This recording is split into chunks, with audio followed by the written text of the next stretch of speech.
What makes roast chicken taste good? Does roasting in the oven or deep frying the entire chicken make it taste better? Through a series of experiments, I find out which technique is better for the best roast chicken I could make and still get that juicy chicken breast meat and not dry. In Singapore, I usually don't order roasted chicken rice at a chicken rice stall because the meat tends to be dry and overcooked, especially at the breast meat. But one stall that always has a queue caught my attention. It specializes in roast chicken, so I'm keen to try it out. After tasting both the thigh meat and the breast meat, it's juicy and not overcooked, but the skin is a little soggy. I began to wonder, would it be possible to achieve crispy skin and yet retain the juiciness of the meat, just like we did for the poached chicken? From our previous poached chicken video, we learned that cooking to a lower temperature leads to juicier meat, provided it is held long enough at that temperature to be safe enough to eat. So that's what I will be aiming for while getting a crispy skin by the look and color. But there is a catch. Carryover cooking, which is the relentless rise of the internal meat temperature even after pulling out from the heat, is going on full force here as we don't get to dunk the whole chicken in ice water. So I have to pull out the chicken earlier to prevent carryover cooking from going over 68 degrees Celsius, and I'll test to find out later by how much earlier. I studied many roast chicken videos and I found two main approaches to getting the chicken crispy and brown throughout, either by roasting in the oven like most Western recipes would do, or deep frying the entire chicken in a big pot of oil. This chicken is still not looking as brown as the store I ate at earlier, and I'll find out how to make it browner later. How does oven roasting or deep frying result in different roast chickens? The oven roasting technique usually starts with dry brining a chicken, usually about 1.5% of its weight in salt as Reddit recommended, and leave it to dry in the fridge overnight before baking it. To understand how these dry brined chickens cook in the oven or deep fryer, I'm going to need some help here, kindly sponsored by Typher. This is a wireless thermometer by Typher, and this model comes with two probes so we can cook and monitor two pieces of meat at the same time. The beauty of using a wireless thermometer is that we can monitor how the chicken cooks while it's in the oven. The budget way is to use a wired meat probe and check every once in a while, which can be a hassle. But with a wireless thermometer, I could be like 5 meters away from the oven on the couch and still see the numbers live on the monitor or also via the mobile app.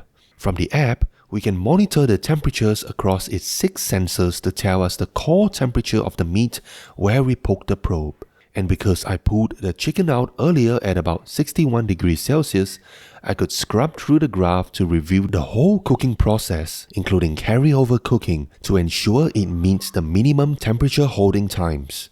In this case, the chicken spent a good 5 minutes above the temperature of 65 degrees Celsius, so food safety is confirmed.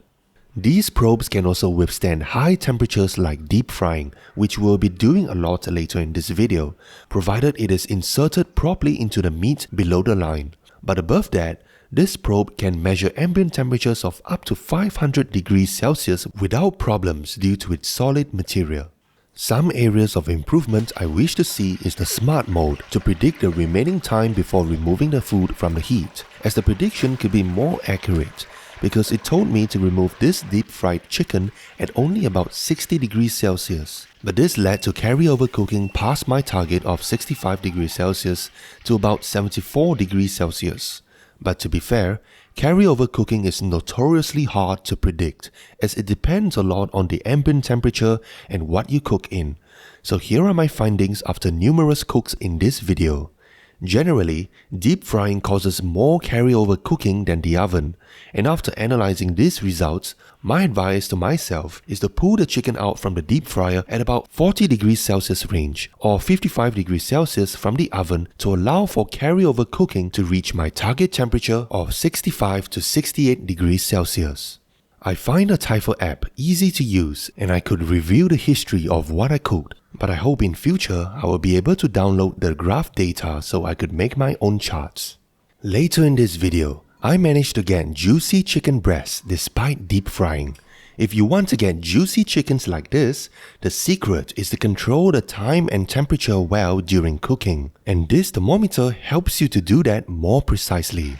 Consider getting this meat thermometer from Typher, and you could use my discount code to get 10% off this Typher wireless meat probes. Thank you Typher for sponsoring this video. So between oven roasting and deep frying, one thing that's clear is that deep frying gives a more even browning throughout the chicken compared to the oven. It's not as brown as I want right now, but we'll figure that out later. For the oven baked chicken, there are a few problems here. So to give the oven another chance, I got another fresh chicken here where I'm putting it straight on the rack itself without anything underneath so that the hot air can better brown the backside. Second, I would be using the convection oven this time, the one with the fan logo, so that the big fan behind the oven turns on and circulates the hot air around the chicken better and hopefully give a more even browning result, flipping at about the midway point to give both sides a chance under the grill. And it did turn out a little browner on both sides as expected. But would it make a difference if I brush it with oil like how people usually add butter or some fat over the chicken? The oil helps to brown the skin a little better, and taste-wise it's about the same really, and there's no significant difference except that the oiled chicken skin is slightly oilier, not surprisingly. And I redid another fresh chicken baked in the oven, fan off again, and took away the tray to avoid denting the flesh. And it turned out actually pretty similar with or without the fan on, maybe slightly better with the fan on. Taste-wise, none of the chickens have crispy skin when I ate them, not even the deep-fried one. It was crispy when it was fresh and hot from the pot, but after it cools down, they all get soggy like this. So I think crispy skin of roast chicken is kind of a myth, unless you eat it really hot and fresh, which could burn your tongue anyway. The fried chicken one had a thinner kind of skin, whereas the oven-baked one is still a little rubbery in texture. But whether I deep fry or bake it, I'm still not getting the same shade of brown as the hawker store I ate at in the beginning. Maybe there's something we can learn from them. I see that the chicken is first poached briefly in water before bathing in some kind of marinade, then deep frying the entire chicken in a vat of oil till the chicken is evenly browned. Another popular store in Malaysia also does something similar. The chicken is dunked in hot water for a few seconds. I noticed there's no dry brining involved, and instead they stuff some kind of dry rub into their chickens, but they go one step further to bake it in a low oven before deep frying it to become this evenly bronzed roasted chicken that looks more delicious. To find out whether poaching the chicken has any effect, I poached a fresh chicken briefly like they did, dipping in hot water for a few seconds before hanging to dry to deep fry later. And like the Malaysia store, I'm trying a dry salt rub instead inside the chicken and let it hang dry so that it won't get any dents from the rack. All chickens have a 1% salt dry rub inside to ensure a fair test. And for this chicken, I did the same low and slow roast in the oven to dry out the skin, I suppose. And somehow I feel that 180 degrees Celsius might be too low for deep frying, so I prepared another poached chicken to deep fry at a higher temperature. After deep frying, the neck tends to give way, so I had to rehook it. After dropping these chickens in hot oil, I still wasn't able to achieve that signature dark brown color. A higher frying temperature makes it a little browner, but it's really the max my stove could go at 220 degrees Celsius, which took like 30 minutes just to heat up, and the oil bubbles like crazy and then drops to 210 once the chicken is in, despite being on full power. I think this is a limitation of an induction stove, so gas is probably better for deep frying then. So for poaching the chicken, I actually see no significant difference in appearance, taste or texture compared to my earlier results without the poaching step. And between deep frying at 180 versus 220, it does look a little browner with a few blisters, but it still doesn't look dark brown. Alright, maybe it's the marinade that's giving that brown color. So I got these common ingredients used in a marinade, including a 5-spice powder which I made myself so I know what's in there, and applied to a chicken leg this time to conserve whole chickens for later. and see which ingredient drives most of the brown color. After deep frying them and putting in the hot oven, the honey one is basically burnt, while soy sauce and dry spices do add a nice brown color, but the dry spices also add some spotty, gritty texture to it. But taste-wise, we really like the dry spices one as it gives the most benefit of color and flavor to it. But I want to explore how to not burn my sugar glazed chicken and get a darker brown but not burnt color. Turns out there are various types of sugar that caramelizes at different temperatures, and since honey contains mostly glucose and fructose, that's why it burnt during the deep fry. But it wasn't until I tried maltose that I found is a better type of sugar to glaze the chicken. It is the most stable up to 180 degrees Celsius, and that suits our deep frying temperatures. Maltose is a glaze often used in Chinese cooking, and it has a really nice gooey texture like honey, and it's mildly sweet, not as sweet as regular sugar, maybe half as sweet. Because it's too sticky to use, I mixed about 1:1 ratio with hot water to dissolve in a maltose solution that I generously paint a lightly poached chicken with. Leave it to hang dry, and just after 3 minutes of deep frying, the chicken skin is almost burnt, while the inside is not cooked yet, so I had to pull it out to let the oil cool a little before deep frying it again. Meanwhile, the oven managed to brown the chicken a lot more, and the top looks nearly burnt too, so I flipped it midway for the backside to brown too. Overall, I still managed to brown the chicken more evenly by deep frying compared to the oven, and even with the oven fan on, it is still not as evenly browned as deep frying. So while this deep fried chicken looks burnt, these results prove that a maltose glaze can give that signature brown color on the chicken, and we can control how dark it gets by controlling the oil temp to get a more attractive brown color. So if you like your chicken more dark, try 180 degrees Celsius instead of 170. Taste-wise, I would say that a 180 degrees Celsius medium brown chicken tends to taste a little better than the light brown one because of the toasty caramel fragrance that goes on the skin. The caramelized maltose doesn't add much sweetness, but it adds fragrance that I feel reminds me of what I could get from a roast chicken at a Hong Kong restaurant. Another benefit of having a glaze is that it makes the skin a little rubbery in texture because it's not completely fried until the skin becomes paper thin, and I actually prefer a little bit of chew in the skin. So I believe the main driver for color is not poaching in water, but a sugary glaze that goes onto the chicken, and these results lead me to believe that a Malaysian store probably poached their chicken in a maltose solution and not just plain water, and the colors only revealed itself after an intense deep fry. And if my assumption is correct, then I just need a chance to prove it. So if I were to bathe a chicken with some hot maltose solution, and the reason for using hot water is to dissolve the gooey maltose, it should brown nicely in the oven too, and it did exactly that. I prevented it from slipping away too, and turns out that the neck also becomes too weak to hold its body after an intense oven roast. So that's why this chicken is headless, and I have to hook it under the wings instead. Since we learned that a maltose syrup is key to getting that signature roast chicken color, can we do without it? Thomas Keller dries his brined chicken till it turns blue, so maybe a properly dried chicken can give a natural browning effect.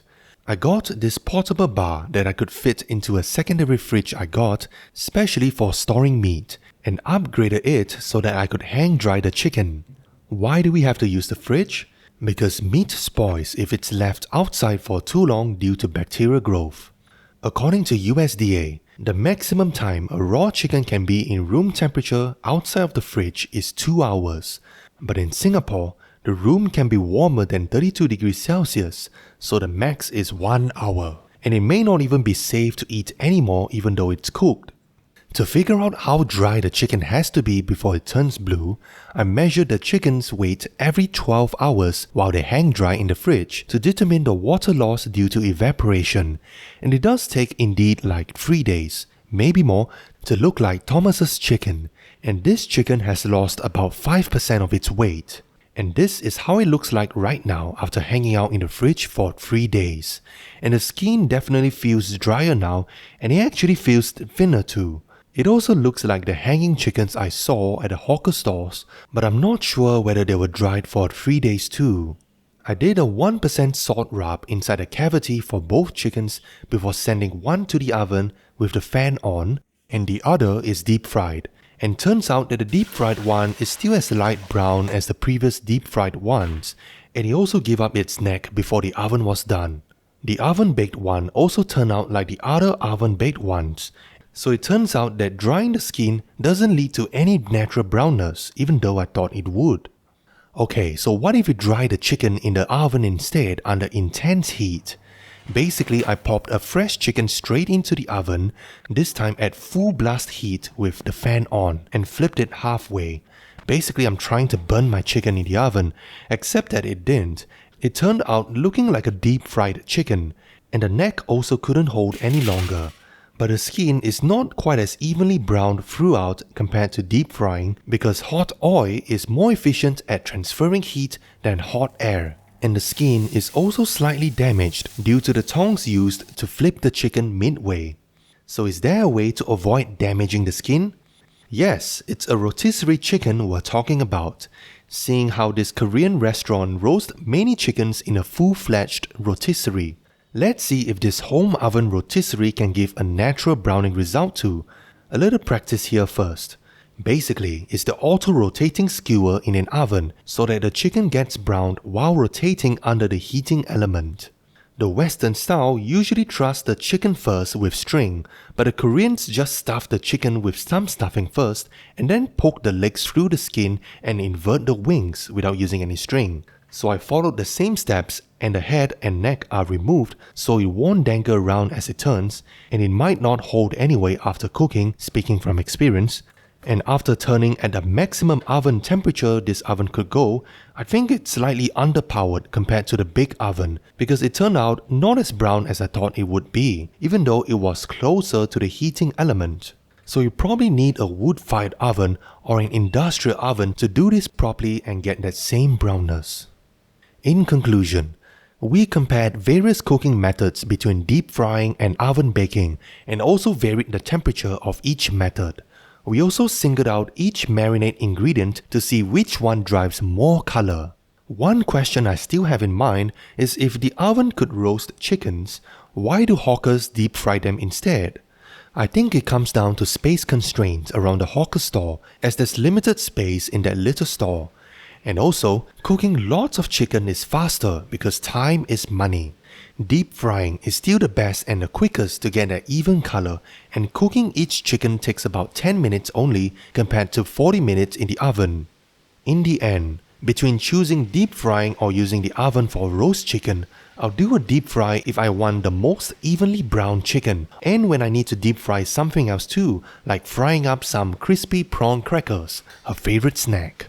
But deep frying can be more costly and it's a hassle to change the oil for health reasons.